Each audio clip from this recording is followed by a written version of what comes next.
Kamusta mga kabayan? Nihaw! Sa videong ito po is magluluto po ako ng adobong sitaw. Ayan, at medyo namimiss na po natin ang gulay. At ito po ang ating gagawin. Una po natin ilalagay ang ating karning baboy. Ayan. Itong karning baboy po ito ang ating ginamit.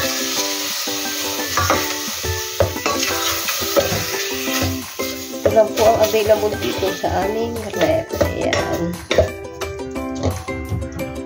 Sangkot siya lang po muna natin. Pamantikain po natin.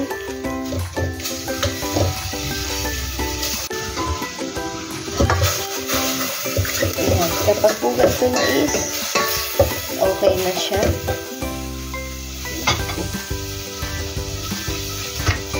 Lagyan po natin ng kaunting mantika. Pagigisahan po na ating sibuyas at bawang.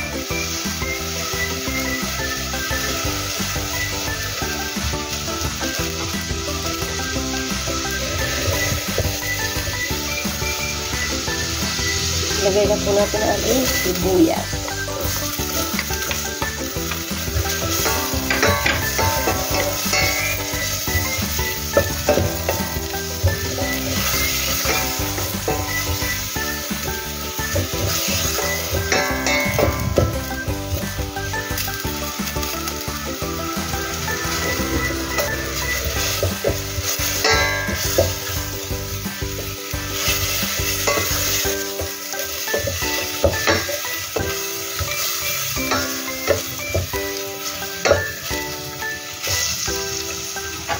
Lagay na din po natin ang ating bawang.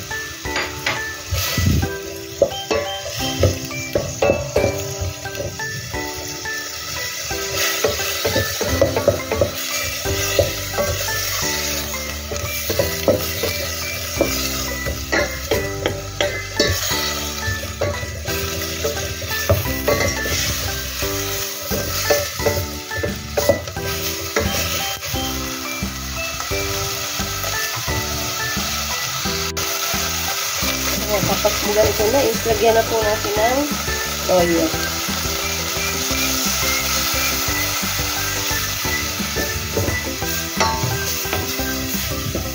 Hindi na po natin kailangan labugin ang ating baboy at ito po is yung manipis lang.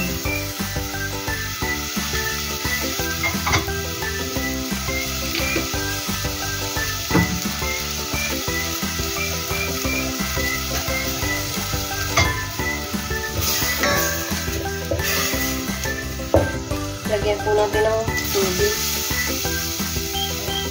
Pakukuluin lang po natin.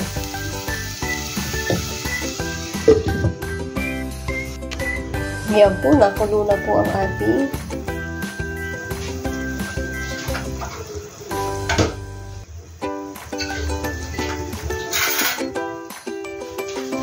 maglagay lang po tayo ng 2 kutsarang suka.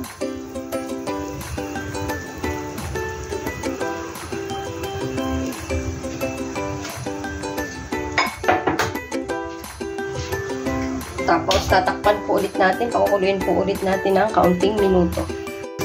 Ayan po, nakulo na po ulit.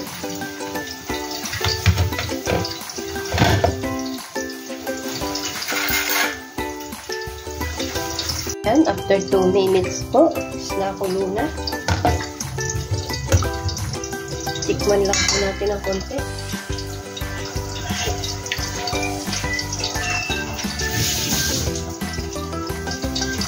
Okay na po. Ngayon naman po is hindi na po tayo magdadagdag ng asukal kasi yung toyo po dito is matamis na.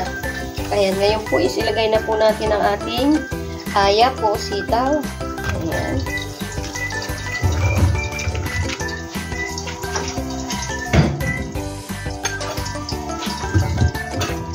Papakuluin lang din po natin siya. Ayan. Hayaan lang po natin kumulo at hindi po natin siya tatakpan para po yung ating sitaw is kahit luto na is malutong pa din. Ayan. Yun po ang isang technique dito kapag nagluluto ng gulay. Hindi po tinatakpan. Most po is malaki lang yung apoy para po kahit luto na siya is malutong pa din siya. Ayan. Balikan po natin mamaya. Ayan na po ang ating adobong sitaw.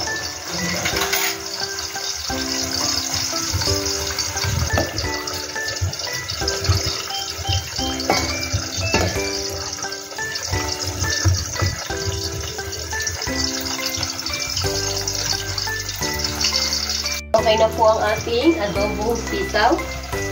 Luto na po siya. Pwede na po sa ating panghapunan.